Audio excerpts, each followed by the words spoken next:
Welcome to the Manx Theatre Podcast. Come on to the theatre! Hello and welcome back to episode 38 of the Manx Theatre Podcast with me, Neil Callan. Thank you to everyone who's listened to our previous episodes. If you're brand new to the podcast, welcome along and thanks for joining us. In this podcast, we like to try and keep you up to date with what's going on in theatre on the Isle of Man, chatting to the cast and creatives of upcoming shows to find out a little bit more about the shows and the people behind them, and also what our Manx born and bred performers are doing further afield. Coming up on this week's podcast. I'm joined by Bethany McGee and Jordan McCormack from Centre Stage Productions, ahead of their upcoming production of Grease, which is playing at the Gaiety Theatre from the 24th of September to the 1st of October. You can still listen to all of our previous episodes through all the usual podcast outlets and at manxradio.com/podcasts. Whilst you're there, make sure to give us a like and click subscribe or follow or wherever it is you need to do to make sure that you never miss an episode. So thanks for joining me again after a little summer break. I have to say that Back to the Future the Musical, which I finally got to see whilst I was away, was one of the most fun musicals I've had the pleasure to see. Any concerns I may have had over an almost entirely new cast 1 week into their run were gone within seconds of the music and a high-energy dance routines bursting out all over the stage. With the set dressing spilling over into the theatre and into all of the bars and concession areas within the theatre, it was a real theatrical experience not to be missed. And I have the photos to prove it. Talking of theatrical experiences, I was saddened to have missed the three-legs production of Once at the Gaiety whilst I was off the island. My Facebook feed was filled for days with nothing but praise for this unique production. From the traditional band playing before the show and during the interval, the specially built bar in the orchestra pit which allowed you to enjoy drinks in the stalls throughout the show, and the wonderfully talented cast playing all of their own instruments, many of which were playing either instruments new to them or were new to the stage. We seem to be talking a lot recently about Ben Caron and his exploits in Heathers at the Other Place Theatre, playing the lead role of JD. Well, there's no stopping Ben at the moment, as it was his final performance in Heathers on the 4th of September, before going into a few mad weeks of rehearsals for Les Mis, where he will be the understudy for Marius, and his first performance will be on September the 27th. As mentioned a couple of episodes ago, former member of Manx Ops and the DCU, John Young, is just about to start his new role at the National Theatre as staff director on their production of new play, Kerry Jackson. The play, starring Fay Ripley of Cold Feet fame, runs at the National Theatre on London's South Bank from the 30th of November through to the 21st of January 2023.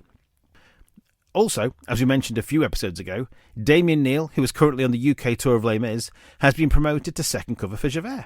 Well, we're happy to say that on the 15th of August 2022, Damo made his debut as Javert and also had a few performances that week too.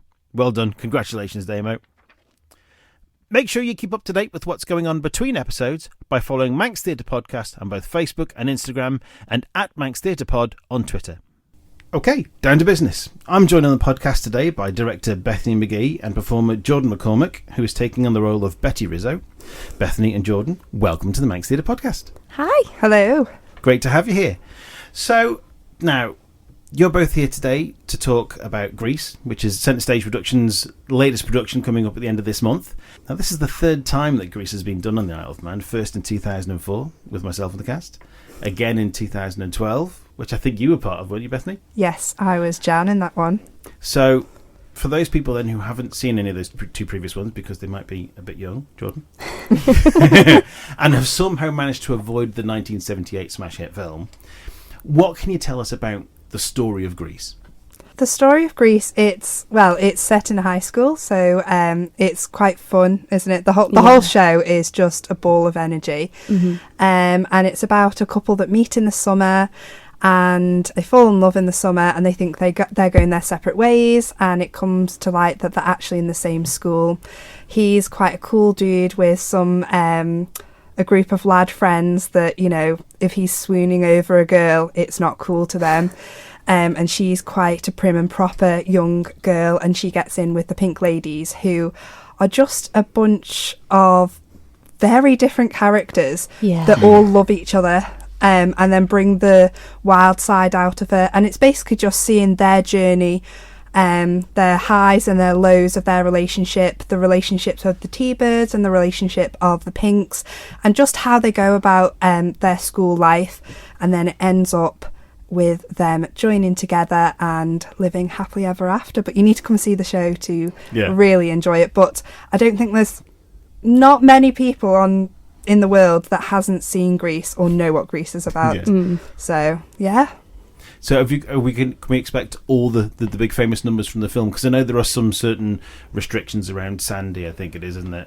Yes, so we've got all the smash hits from the film in it. We've got the extra rights for that as well. So Brilliant. We've got Hopelessly Devoted, Sandy in there, all of the ones that you want in there. Yeah, brilliant. So Jordan, then is this your sort of first time in sort of the more adult shows? Yeah. So I used to do quite a lot of shows when I was a kid, and then when I kind of got to the last part of high school, so kind of A levels and GCSEs, I stopped because I just wanted to focus on my studies. So getting back into it, it was 2019, sort of end of 2019, I got back into it, which is obviously pandemic next year. So. Perfect timing, yeah. Yeah, literally. So my first show back was supposed to be Ghost, right? Which obviously didn't get to stage, which was ridiculously gutting. Yeah. Because just I think the week before, wasn't it? Literally, yeah, we were just about to go into tech, and we just got told one day, "Oh well, you're not going on now." Yeah. It was just kind of that was it, and then it was lockdown. So.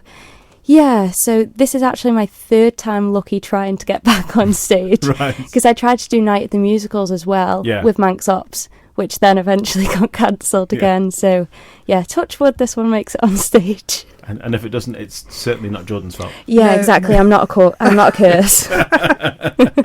No one blame me, please. So you're playing Betty Rizzo. I am, yeah. So has that been a challenge for you to get under the skin? She's an intriguing character. Yeah. She's a handful, I'm not going to lie. This is like one of my first sort of principal roles that I've done.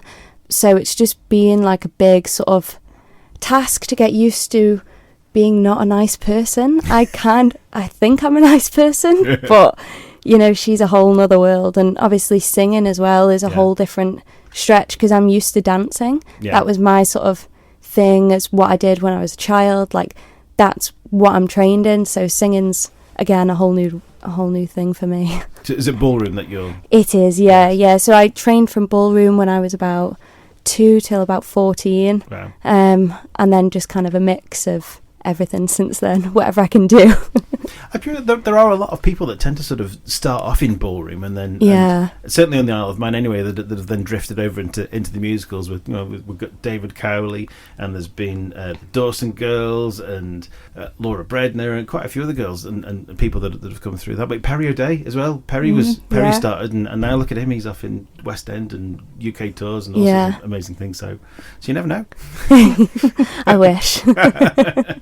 There's quite a mixed cast actually, and there's some well-known people in that cast, but also there's some fairly newcomers as well, isn't there? Yes, we have in our principal cast. We have quite a few newcomers that came to the auditions, and I didn't know them before they came to the audition and blew us away. And Jordan was one of those as well. So yeah, we have Ross Angwin who's playing Doody, and this is his first time as an on-stage role. He was in Hunchback in the Choir, similarly to Casey Crane, who is playing Kaniki as well. He was in the Hunchback Choir, so this is his first lead role on the Gaiety stage as well. So it's really nice to see some new faces, and I'm sure it will be for the audience as well. And then we have those old timers, well, they won't want me saying that, like Leah and Jack that are in there as well. So it's really nice to have such a variety of cast in there. And we've got some of the dancers who have never done a full-blown show before. So it's a really nice mix, actually. It's been lovely to work with everyone. Yeah, and we've in the Pink Ladies, there's Grace Hudless and Meg Walker. Yeah. So Meg's not actually done a show before over here. No, she hasn't. No, this is her first show here. Yeah. Wow. So she's asking us a load of questions about the Gaiety and stuff, which you just kind of don't expect, because obviously you just think, oh, everyone's just done a show, but this is like brand new for her, like, so Get In will be ridiculously brand new. So yeah, I'm excited to see her getting in the Gaiety, actually, like with a fresh pair of eyes. Has she done shows before off Island or? Yeah, I think she did some stuff over in the UK. Right. Yeah, she's trained in acting away. Right. Okay. Yeah. So, and then we've got Molly Bowman, who is our Frenchie as well, who's fabulous, brilliant to work with too, and she has done shows over here. She has, Molly's, yeah. I've done a few DCU shows with Molly. Yeah. Yeah. Great. So with the show then is on at the Gaiety from the 24th of September to the 1st of October. Yep. Yes. So when we're chatting here now on the 13th, it's 2 weeks. Yeah, another week, and it's next Saturday, I think, is it? Taking you in. Yes, so everything arrives on Saturday, and then full blown get in starts on Sunday, and then tech starts on Monday to Friday. Fun. So scary. Yeah, and then we've got the first show on the 24th, and it's selling like hotcakes, which is amazing to see. Good, but obviously we still need people to go out there and get Oh the yeah, tickets. Definitely. yes, please do. Yes. When you came on last time, which was about a year ago, August last year, Yes. you came on with Joey Hillard, didn't you? Yes, I did. Yeah. And you were both starting to do some workshops and things. But Joey's involved in this show as well, isn't he? Yes, so he's our creative assistant. So he's been helping myself, Brisha Cruckle, who's our choreographer, and David Holland, who is our musical director. So he's kind of been in there helping us out within rehearsals, scheduling, things for tech, everything. So he's been our right-hand man for all three of the production team. So he's our fourth member, and we couldn't have done it without him. So yeah, he's the linchpin that holds you all together. Yeah.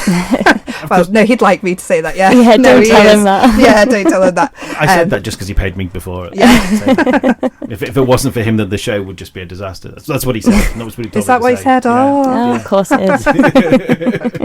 Because Joey worked professionally, didn't he? Joey did it on cruise ships. He was in Greece, wasn't he? Yes, he was Roger on the Yeah. Royal Caribbean, so he was doing that away, and he had to come back when it was COVID, and they went back away, and unfortunately he suffered an injury, so he's having a rest from performing at the moment. Yeah. So he's back on island, so it's been great for us, but unfortunately it's not the best thing for him. Yeah, but then obviously he's able to share his experience and his skills and help improve us. You're listening to the Manx Theatre Podcast. How's the rehearsal period been going for you? I mean, you've been rehearsing over the summer, and it's been a warm summer this year. Yes. Yes. So we've been doing lots of rehearsals over the summer. So we've been rehearsing Monday, Wednesday and Sunday. So some of the Sunday rehearsals have been so hot, haven't they? Yeah, especially when we're doing the big dance numbers. Like if you walked in the middle of it, you'd see the whole cast looks like Rudolph. We're bright red. Yeah. It's just ridiculous. Yeah, when we did it back in 2004, it was like August, and we're just in the ops rehearsal room rehearsing. Like we did 2 solid weeks of rehearsals, and then put the show on as like a kind of semi-professional production. And yeah, you didn't see any daylight in the ops rehearsal rooms. There are no windows down there. No. Yeah, but that was hot, and then you're missing that sunshine. Sunshine, It feels yeah. very wrong to be in a rehearsal room during daylight hours. Yeah. I mean, with like the Manx operating DCU, obviously you tend to rehearse from September through to February, March, and you're quite used to coming out of a rehearsal room in the pitch black. Yeah, definitely. And quite often the rain. But to come out of a rehearsal room during summer months into daylight and sunshine, it's like... Yeah, we've Yeah. kind of had the whole pattern really. We started with it being dark, and then it's obviously gotten lighter and it's starting to get darker again now. So Yeah, it is, yeah. But it's been lovely, lovely weather. You can always count on it to be the best weather when we've got rehearsals. Yeah. Those Like- Sunday rehearsals when you're in all day. Yeah, That's gonna be the genuinely. blistering Like day, isn't one it? of the hottest days of the heat wave, I think, we were in like a 3-4 hour rehearsal doing dance call, and we were just like, what is going on? And of course, all these church halls, the air conditioning in there is brilliant, isn't it? absolutely It's like amazing. window open or window closed. Some of the windows don't even open. That's the worst part. Yes, yeah. There's no chance of any kind of through air at all. Literally. No matter how warm or cold it is. Okay, so let's have a look at some of these our questions that we tend to ask people a lot of the time. I'm just trying to know a little bit more about you. I'm going to concentrate more on Jordan because Bethany's been on before, and we've asked her these questions before. I mean, she might have changed her mind on some of these, so she might want to chip in as we go along.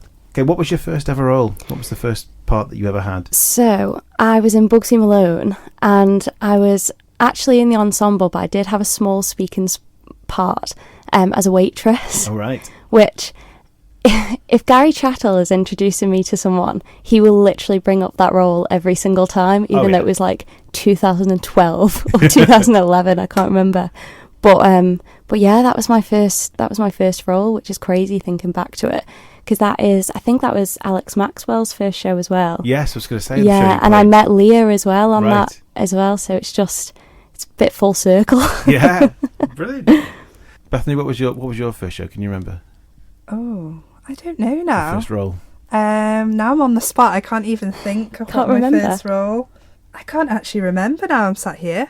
Can you look back on the other one? I haven't got it with me, I'm afraid. I think I was like a steeple or something in a school show. A steeple?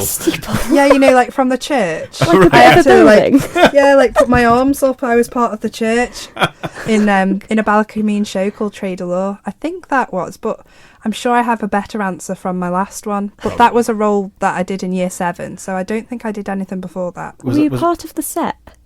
No, I was part of. I was just mimicking the church. Was that a Chris Mabry special? I think it might have been Chris Mabry. Yeah. Yeah.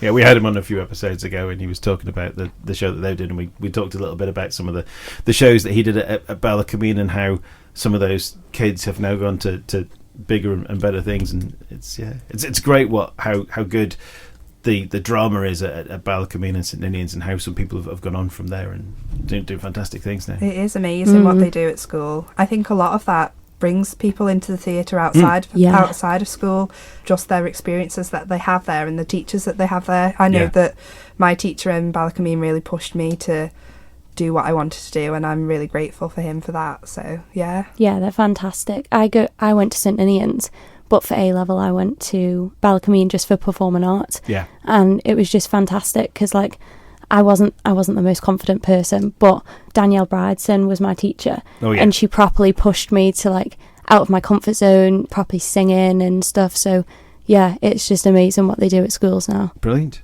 What would you say would be your favourite role? My favourite role that I've done? I was in Annie when I was younger, and I played Pepper, and that was like the best experience as a kid. Because just getting to be moody and stroppy all the time was great. Probably not too far away from Rizzo then. Yeah, I mean, yeah, it's very similar, isn't it? Yeah. I'm starting to see a trend in the roles I've played. Not getting stereotyped at all. Yeah. Have you got one? Oh, it has to be Tracy. Yeah. Definitely. Yeah. Can't beat that. I would love to do it again. I'd do it in a heartbeat if someone gave me the opportunity. But yeah, it's amazing. Love it. I'd love to play Tracy's mum. Yes. Yeah. Yes. I had a little taste of it a couple of years ago in a Taylorian show that we did at the Ville Marina. Oh. But I did it still with full beard. So maybe I'd get rid of the beard for the actual show. But yeah, no, I think I'm the right age now to play Tracy's mum. Yeah. But, okay, then, ladies, what would be your dream role, and what's top of the bucket list, and the dream that the role that you actually absolutely have to play? So I'm caught between two, which might sound a bit greedy, but Keep your options open. Exactly, either Velma Kelly from Chicago, because I just think she's ace, or Amber Von Tussle from Hairspray. I absolutely would love to play her again. Bratty. Why do I always go for bratty roles? Do you know, you could quite comfortably play both of those, because Amber is a young role and Velma's an older role, so there is time for both. Development. Yeah. Can Bethany come up with something this time that we're not going to have to edit out? It's because I didn't think I was answering these. She didn't prepare. Dream role. Oh, Tracy was always mine, but I can't go with that. It's cliche. Because I was going to say Rizzo was mine, but again, cliche. See, actually, Rizzo. Yeah, she is Rizzo. ace. Yeah, actually, Rizzo would be my dream role. She is ace. Yeah. She just rules the school, doesn't she? She does. And the thing is with Rizzo, and we found this, haven't we, through rehearsals, is actually there's so much more to Rizzo than what people think, and actually playing around with that as an actor and as a director it's good fun to do that. It's been really good, yeah. It's been really interesting. But the thing, it's something that's quite common in a lot of shows, actually, really. You know, that Rizzo's not the lead. She's kind of like one of the secondary characters. And more often, the secondary characters are far more fun to play than the main one, because the main one's sort of caught up in a little bit of a soppy love story. And, you know, it's just a bit sort of one-dimensional at times. But the other parts, the character parts, the meaty parts, they're far more fun to play. Yeah. Absolutely. Rizzo's in a world of her own. Yeah. She doesn't care about anyone else in this show bar her. Yes. What do you think, then, was the part that you were born to play? Now, this is the part that is either most like you or something that you feel you could just step in and run with. Okay, so this might sound a bit cheesy, but Elle Woods, because I think she's dead ditzy. Legally Blonde. Yeah, but when she gets like her head in the game, when she focuses on something, she puts her mind to it straight away, and I think I'm quite like that as a person. So I think I'd be pretty decent in that role. Yeah. You'd need a good blonde wig, but yeah, I'd like that one. I don't know why it comes to mind, but I think like the Vicar of Dibley, like I know it's not a show or a musical, but I think I would be quite good as the Vicar of Dibley. I know that it's been done as a play. It was done as a play over here. That's it. About 5 or 6 years ago. My wife Emma played Geraldine. Yeah. Oh, that would have been when I was away. Yes, it would have been. Yeah. So that's why I didn't see it. Yeah, I think the Service Plays did it. Ah, It was well, great. Vicar of Dibley then. There we go. We've got it. There you Geraldine, go. the Vicar of Dibley. Yep. Marvellous. Okay. Oh, now this is a good one.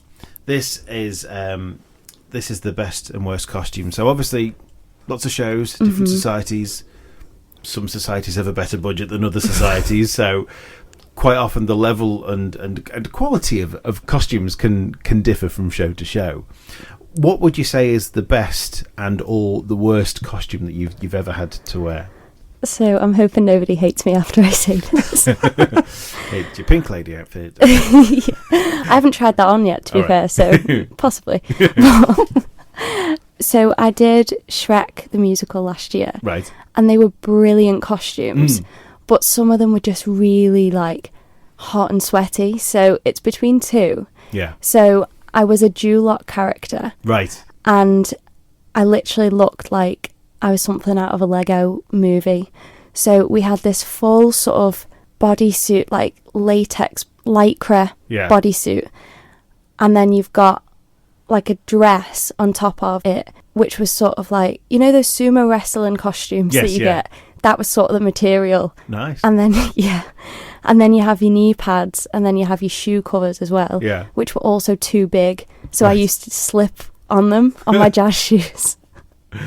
But they looked amazing on Yeah. stage. But it was just, and we had a wig. Yeah. And I was a man as well. Just to top it off, I was a man. It was like a blonde sort of plasticky wig. Yeah. It just wasn't very flattering. And then the next one was we were tap dancing RATs. Right. Touch wood. So I used to just call us the tap dancing hamsters. And it was literally a 3-piece suit Yeah. with a top hat with little ears on it. And then you had gloves and a big long tail at the back. Yeah. So again, when you're doing turns in tap shoes and the tail's sort of whipping everywhere, it was, they looked, again, amazing on stage, Yeah. but it was very hard to work with. It's amazing how many times people come on and you know, the best and worst costume is the same one. I mean, we had Ian and Jonathan on Yeah. for Shrek, and they both said that the Shrek and the donkey outfits were amazing to look at, but they were the hottest things in the world. Yeah, ever. I used to stand next to Jonathan in the wings when he came off sometimes, and he was a very sweaty man in that costume. Nowhere for the sweat to go. It No. just steamed inside. Literally just a full fur donkey costume. It was amazing. Yeah. But yeah, very sweaty under the lights especially. Be crawling out of the dressing room by itself by the end of the week. Literally. Have you got any costumes that you want to add? Well, just to add to the Shrek costume list, mine was the because I was a pig. Yes. One of the 3 little pigs. My costume was huge, but also the sweatiest costume. We had to have ice packs underneath. Wow. Because we were that hot in it, and we had to have fans, and it was just pink makeup dribbling everywhere. But it looked fabulous. They like did. the They others look did amazing, on stage.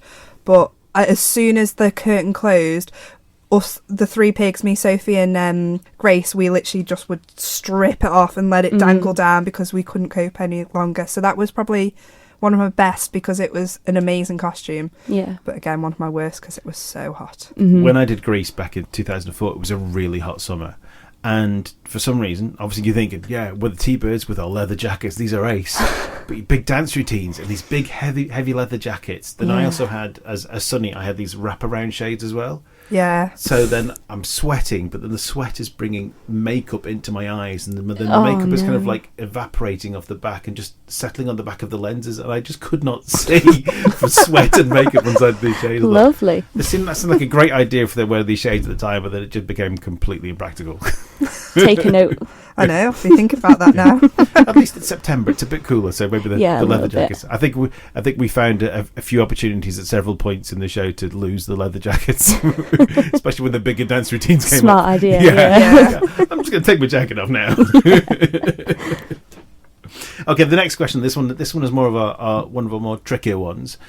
Sometimes it's more tricky for the guys than it is for the girls, but this is a gender swap question. So, which role would you most like to play of the opposite gender? So I had quite a long, hard think about this one, to be fair. I reckon Jack Kelly from Newsies. Because I just love, to be fair, I love Jeremy Jordan anyway. Yeah, it's brilliant. And I'd love to sing like him. I would love to sing like him. But just the character anyway, because he's dead cheeky, but then you kind of see a vulnerable side to him as well when he's singing Santa Fe. So, yeah, I reckon that'd be quite fun to play, to be fair. Yeah. Mine's Elder Cunningham. Oh, I love it. From Book of Mormon. I did it when Lily Ratnavale did a show, and it was I can't remember what it was called actually. Like Miscast or something. Miscast, like that. yes, Yeah. we did Miscast, and Laura Piggott and I did You and Me, but mostly me, and I absolutely loved it. So yeah, that would definitely be the one that I would love to do. No, I think it's time we had another show like that. Yeah, Because there's plenty of songs I'd like to sing that are female songs. absolutely. It was such a good show, and it was so fun to be in as well, because you got to play and sing those songs that you've never been able to before. Yeah. And it raised a lot of money as well, Yes. which was really good. And in a key that probably is easier to sing as well. Yes, definitely. Okay, so before we go, because I think we're nearly there now. So 2 years ago, just as we came out of the first lockdown, we set up our Spotify playlist. Now, this the idea was that we would set up the playlist, and then every person who came on the podcast after that point would choose a song to add on, and we would create what would be our ultimate musical theatre playlist. So Neil King and I, we put 10 songs each in, and these are songs that either we've performed, they're from a show that we've been in, or they're a song that means something to us. So looking at our list then, which is getting quite substantial now, actually. Yeah, it's getting long. Bethany, last time you chose the I Love You song from the 25th Annual Putnam County Spelling Bee. Joe Hillard chose Me in the Sky from Come From Away. Dandy Dancox chose What Baking Can Do from The Waitress. Alex Armstrong chose Children Will Listen from Into the Woods, and Hannah Clinton chose One Day More from Les Miserables. So, Jordan, what's your song and why? So, mine is Wouldn't It Be Lovely from My Fair Lady. Oh, lovely. Because that's the first musical theatre song I actually ever learnt. All right. And much to my family's delight, I sang it all of the time. And I actually sang it for my first musical theatre exam. So, right. Yeah, it's quite a special one for me. It's probably about time that My Fair Lady came back around again. I think the DCU did it around 2010. I love that show. 12 years. It's about time it comes back for another one. Yeah. Maybe, yeah. Maybe one for Centre Stage, maybe. I know you've got plans for the next couple of years already, haven't you? I think they've got Elf next year. Yes. Centre Stage. Yeah, they have Elf next year. That should be a really good one. Yeah. Before Christmas. I love Is Elf. it November? Is it that they're doing now? I believe so. Yeah. Yeah. I think it's November next year. November 2023. They're doing Elf. Yeah. So it doesn't crash with a panto then. No. No. It'd be dead good. I've not seen Elf, but as in on stage. Yeah, I've heard a few bits of the music, and I think in the Taylor show we did the story of Buddy the Elf. We did that song, and that was a good fun song to do. So I'm actually going to see it in November, because my friend Dean Callow from the Isle of Man, yes, he's in Elf away, so he Yes. lives away now, so he's doing a show. He's doing Elf there, so I can't wait to go see that. He's playing Buddy, isn't he? He is playing Oh, wow. Buddy, yeah. So and that's an amateur production, isn't it? that is, Yes, yeah. So can't wait to see that and see the difference between the Yeah. two. Yeah. I think Dean's going to be great at that. He'll be amazing. He'll be a brilliant Buddy, yeah. Absolutely amazing. Can't wait to see him. So you put one on last time. I think you were I did, hankering that yeah. you might like another one. I would love to put Times Are Hard for Dreamers from Emily on Ooh. there, please. Yeah. I just absolutely love that song. I love the accompaniment on that, and it was one of the songs that after I came back from uni, my singing teacher gave to me, and I really just gelled with it and got my confidence back in singing. And I believe Sam Barks has played Emily as well, so a little bit of... She thinks she did a production in San Francisco or somewhere, I think. Yeah, so another little piece of home there as well. But it's a brilliant song, so I'd like to add that, please. Yeah, sure, no problem. Well, if there's a recording of Sam, I'm sure we'll get that one as well. Was Yeah. it? Great. All right, well... Ladies, thank you very much for joining us. So, Grease then is running at the Gaiety Theatre from the 24th of September through to the 1st of October. If you haven't done so already, make sure you get your tickets now from villagaiety.com or by calling 600 555. Bethany, Jordan, thank you very much for joining me on the podcast. I wish you and everyone at Centre Stage all the very, very best for Greece, and we hope to see you again soon. Thank you. Thank you. Cheers, though. You're listening to the Manx Theatre Podcast with Neil Callan. The Manx Operatic Society finally got to meet their new director, Daniel Maguire, last weekend and held their auditions for the 2023 production of Kander and Ebb's Curtains. However, there are a few roles still to be cast, and in particular they're looking for some strong male dancers to fill some featured roles. Details of the available roles should be available on the Manx Operatic Society Facebook page. If you're interested, you can contact either Ian or Nikki Openshaw, any member of the committee, or Manx Ops direct through their Facebook page. Hopefully at some point we'll see if we can get a chat with Daniel to find out a little bit more about himself and his visions for Curtains. We'll share the full Curtains cast list on our Facebook page once it's published. Looking ahead, Stage Ed are presenting The Musicals in Concert on Sunday the 2nd of October at the Ville Marina. This will feature Manx-born West End performer Stephen Palfman and his West End pals belting out some of your favourite show tunes. On October the 21st and 22nd, Move It Dance Studios present their biannual school dance show entitled The Seven, which is based around the 7 deadly sins. Three Legs Productions are back again on the 26th to 29th of October with Moana Jr. at the Gaiety Theatre. The Service Players bring their autumn production to the Gaiety Theatre on the 10th to 12th of November with Emlyn Williams's psychological thriller Night Must Fall, which sees David Dawson in the lead role. Don't forget that Stage Door Entertainment are staging elegies for Angels, Punks and Raging Queens at the Ballacameen Studio Theatre from the 24th to the 26th of November, and tickets are on sale now. I'm sure we'll catch up with the Service Players and Chrissy and Lisa from Stage Door Entertainment to find out a little bit more about their shows a little closer to the time. One final mention before we finish. Kensington Arts are running drama school prep sessions every Thursday during term time from 6:30 to 8:30pm in the ground floor theatre at Kensington Arts. The sessions are £2 each, with the first one free, and are aimed at Year 11s to 21-year-olds who are thinking of applying for drama school. The sessions will explore voice, movement, improvisation and acting. For more information, check out our Facebook page where we've shared the advert from Kensington Arts. Well, with that, we bring episode 38 to a close. Thanks once again to Bethany and Jordan for joining me on the podcast, and we wish them and all at Centre Stage Productions all the very best for Greece, which is running at the Gaiety Theatre from the 24th of September through to the 1st of October. If you haven't done so already, make sure to get your tickets now from villagaiety.com or by calling 600 555. Remember to like and follow our social media pages to get notifications of upcoming episodes and events. Don't forget to check out our Spotify playlist for searching for Manx Theatre Podcast, which is all one word. If you have any events that you'd like us to talk about or promote on a future episode, you can contact us through our social media accounts or by email to manxtheatrepodcast@gmail.com. All that remains is to say thanks for listening, and I hope you join me again next time on the Manx Theatre Podcast. I've been Neil Callan. Goodbye. The Manx Theatre Podcast, taking a look behind the scenes of Manx Theatre. And happier than actors alive for me.